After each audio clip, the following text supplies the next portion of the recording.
What's poppin', guys? I'm J Station, guys. Smash that like button and I'll show you my nipples, guys. No. What's up? Ori and the Blind Forest. Why did I wait so long to play this game? This game took my expectations and Moon Studios released this game in 2015, and today I'm going to tell you all about this game and whether or not you should play it before playing Ori and the Will of the Wisps, which comes out in just a few weeks. Ori and the Blind Forest is an action platformer game where you play as a stupid orphan, a spirit guardian named Ori. But actually in the prologue, you play as... Is that Gabe Newell? Yeah, he gets wrecked. I don't know if that counts as a spoiler because it happened in the prologue, and that only lasted like 30 seconds. That's what she said!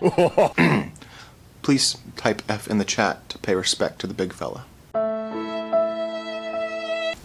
This game is legitimately captivating right out of the gate. They just grab you by the cojones, emotionally. The prologue sets the tone for the game, and you quickly become wrapped up in the story and the characters. It's intriguing and mysterious, and the storytelling is engaging and emotionally moving. This game genuinely tugged at my heartstrings, and it made me feel like a boy who... The forest of Nibel has suffered a terrible event. The forest is in a decayed and broken state. It's filled with hostile creatures, dangerous flora, darkness, and it smells like a fart swirling around in a sauna. And Ori has been left orphaned and alone. But soon you meet a glowing orb called Sign, who becomes your companion and guide throughout the story. It's up to Ori to save the forest and to restore the three elements of light, bringing the land back to life. Also, you meet a gigantic emo owl. And that's it. Thank you. Thank you. Starting out, Ori is very vulnerable in this harsh world. Being such a small, fragile little benchod, the world can be very intimidating at the start. You don't know how to do hardly anything except run, jump, and... But over time, as you explore and discover more of the world, you will gain new abilities and skills which will help you on your journey. In the beginning, like a lot of college students, you basically don't have any skills. But as you progress through the game, you learn a bunch of neat abilities like double jump, climb, bash, stomp, leaving a like on this video and commenting so YouTube's algorithm will take me seriously. Every new ability adds to the gameplay in a meaningful way. And the skills that you unlock by spending what basically amounts to experience points, they all work well to enrich the gameplay experience and to make it more fun. I was pleasantly surprised to see that every new skill and ability that you got really did feel like an upgrade. Some other games don't feel like that. You get a new skill and it's just like, that's it. But in this game, it was always really exciting to see how a new skill or ability could help you access new areas of the map and give you more options in combat. You can upgrade your health, represented by these green cabbages. You can upgrade your energy cells, represented by these blue cabbages. And you can share this video with your friends, which is represented by a button down below that unfortunately does not look like a cabbage. There are 12 abilities for you to unlock and a whole bunch of skills which can improve the abilities you've unlocked. I actually have a real life example of this. When I was a boy, I broke my collarbone when I was riding my motorcycle. It healed up crooked, and now I have less confidence. I loved the combat in this game. Your floating companion will yeet this magical stuff at nearby enemies and can be upgraded to be more powerful. You really need to approach each engagement being aware of the terrain around you and the attack style of your enemies.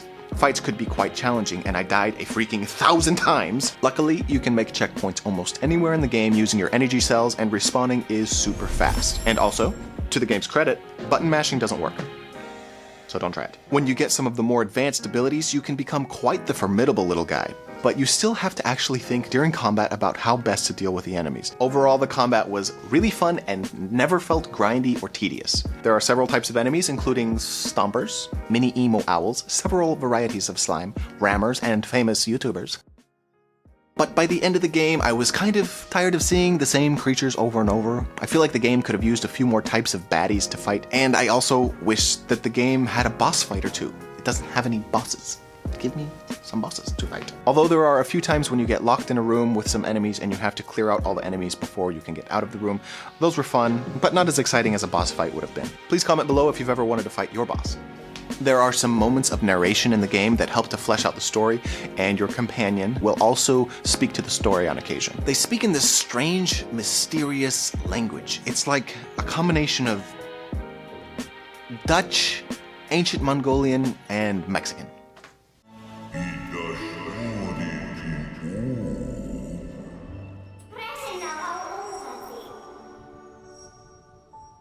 The world is as beautiful to look at as John Stamos was in the 90s.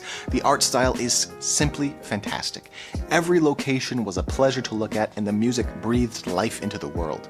There are areas of the world that are quite puzzling and require some careful thinking to navigate, and some areas cannot be accessed until you have some of the more advanced abilities. You travel to lots of different environments, and every area is unique, and the game is just super atmospheric. Just take a minute and look at these scenes.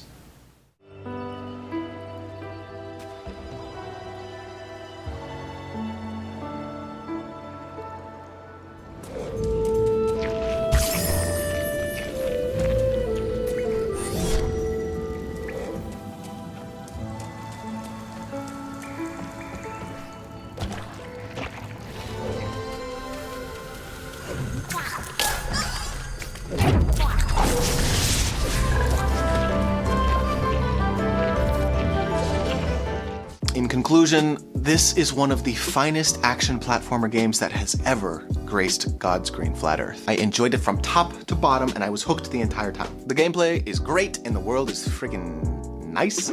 I happily give this game a solid 9 out of 10. And everyone else agrees with me, so I know I'm right. I will be reviewing Ori and the Will of the Wisps when that comes out in a few weeks, so make sure to subscribe and hit the notification button like this. And if you want to connect with me on a deeper, more spiritual level, the link below to my Discord will be... click it. Oh, and I forgot to answer the question. Should you play Ori and the Blind Forest before playing Will of the Wisps?